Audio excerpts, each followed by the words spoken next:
মানবতার জয় হলো কটিয়াদীতে।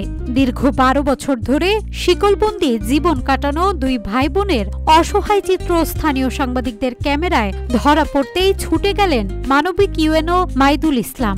মুহূর্তেই ভেঙে গেল দীর্ঘদিনের শেকলের বেড়াজাল, খুলে গেল নতুন জীবনের দরজা। চিকিৎসার দায়িত্ব নিল উপজেলা প্রশাসন। কিশোরগঞ্জের কটিয়াদী উপজেলার আছমিতা ইউনিয়নের তেভাগা গ্রামে আপন দুই ভাই বোন আসমা খাতুন ও তার ছোট ভাই জাহাঙ্গীর দীর্ঘদিন ধরে শিকলবন্দি অবস্থায় মানবেতর জীবনযাপন করছিলেন। আর্থিক সংকটের কারণে পরিবার তাদের সুচিকিৎসার ব্যবস্থা করতে পারেননি। RICL TMX, যুগের পর যুগ স্থাপনা থাকে মজবুত।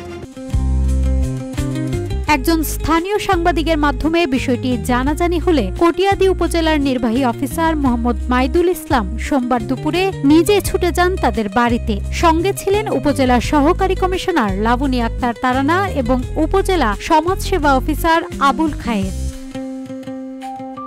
আমাদের জেলা প্রশাসক স্যার বলেছে, তো তোমার যা যা করণীয় দরকার তুমি সব ব্যবস্থা গ্রহণ করো।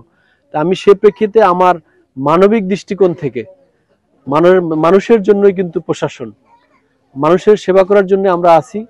তা আমার সেই মানবিক দিক থেকে আমার মনে হয়েছে যে না, এই ছেলে মেয়ে দুটোর চিকিৎসা করা দরকার এবং তাদের চিকিৎসার জন্য যত ব্যয়ভার আমাদের উপজেলা প্রশাসন ব্যয়ভার বহন করবে এবং এলাকাবাসী যারা আছে আমি সবাইকে বলবো এই দরিদ্র ফ্যামিলি, একেবারে দরিদ্র, তাদের পাশে থাকার জন্য।